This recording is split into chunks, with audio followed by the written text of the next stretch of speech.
Halo, guten Morgen, herzlich willkommen in Deutsche Klasse. Selamat datang lagi di kelas bahasa Jerman.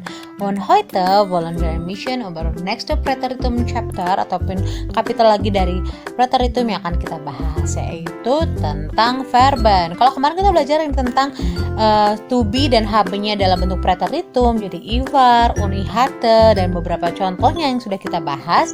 Sekarang kita akan belajar tentang penggunaan kata kerja dalam bahasa Jerman, yaitu penggunaan kata bentuk pasnya. Nah, selain to be dan haben, ternyata ada yang namanya werden. Werden itu artinya become atau menjadi.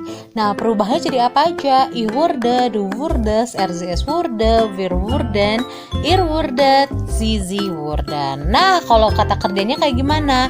Seperti yang kita ketahui, namanya kata kerja itu ada dua bentuknya, beraturan dan tidak beraturan. Zum Beispiel, contohnya kalau yang beraturan adalah lernen. Kalau yang tidak beraturan, contohnya mana? Contohnya fahren. Nah, kalau misalnya beraturan, ternyata ada polanya nih. Polanya ternyata kalau yang peraturan itu adalah ditambahin TE. Zum Beispiel contohnya ya, ich komme, ich lebe, ich spreche. Itu kalau peraturan kan, kalau dalam bentuk presence. Tapi ternyata kalau dia dalam bentuk preteritum, dia akan berubah menjadi ich lebte, tambahin TE gitu. Ich spielte, ich besuchte. Jadi rumusannya dihilangin nya, ditambahin seperti biasa konjugasinya, tapi ditambahin T depannya. TE, tis, langsung yang jadi jadi ten, langsung di ir jadinya TET ditambahinnya ya. Jadi lebte, lebte, slepte, ihr lebtet, sie lebten ya. Next, contohnya apa lagi nih? Kalau misalnya ada bentuk kata kerja yang beraturan maupun yang tidak beraturan. Contoh yang kalau beraturan yaitu ditambahin TE. Kalau misalnya tidak beraturan, kita lihat perubahannya. Contohnya Isehe jadi Iza gitu kan. Du sagst, er sah, wir sahen, ihr saht, sie sahen ya. Lalu kalau misalnya nih contohnya trinken. Trinken itu artinya minum. Tapi kalau misalnya dalam bentuk lampaunya jadi itrang gitu ya. Atau misalnya makan berarti bahasa Jermannya dalam bentuk lampau ich aß gitu ya. Atau singing jadi ich sang ein Lied. Kalau misalnya contohnya gehen jadi ich ging einkaufen, I go shopping ya. Nah, ini contoh peraturan bentuk yang tidak beraturan itu mirip-mirip kayak bentuk tidak beraturan dalam bahasa Inggris ya nggak sih? Nah, contohnya apalagi selain kata kerja beraturan dan tidak beraturan, ada yang namanya modal verben. Modal verben seperti yang kita ketahui dalam bentuk presence ada dürfen, können, mögen, müssen, sollen, wollen, dan bentuk perubahannya di mana I dan RZS itu punya bentuk perubahan yang sama. Tapi kalau dalam bentuk preteritum kita lihat deh, musnya jadi Musen yang menjadi musste, können yang menjadi konnte, dürfen yang menjadi dürfte, sollen yang menjadi sollte, wollen-nya menjadi wollte, dan mogen yang menjadi mochte ya. Lalu bedanya apa? Umlautnya itu udah dihilangin di bagian musen, können, dürfen, dan mögen-nya ya.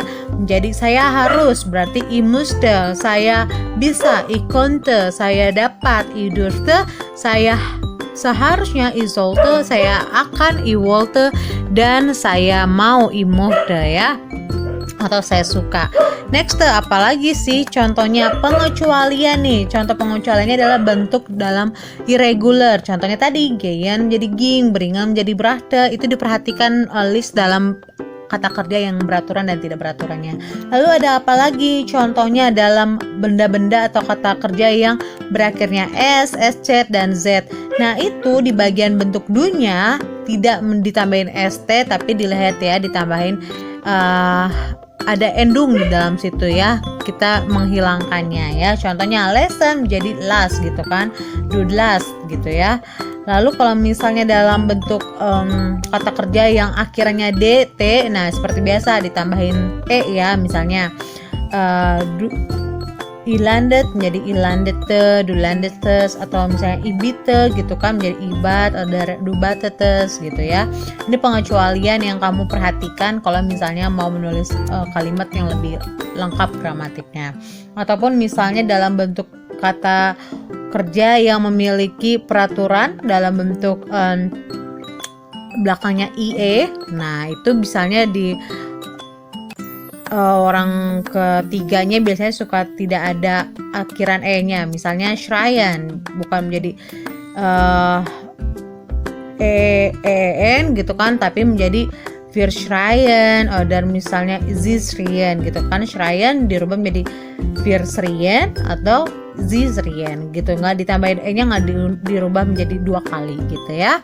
So ya, das ist alles. Ini hubung ataupun latihannya untuk kita belajar tentang haben, sein, udah gitu misalnya bentuk preteritum dari kata kerjanya, lalu bentuk preteritumnya bagaimana, beraturan atau tidak beraturan. So ya, das ist alles für heute und danke, auf Wiedersehen, tschüss.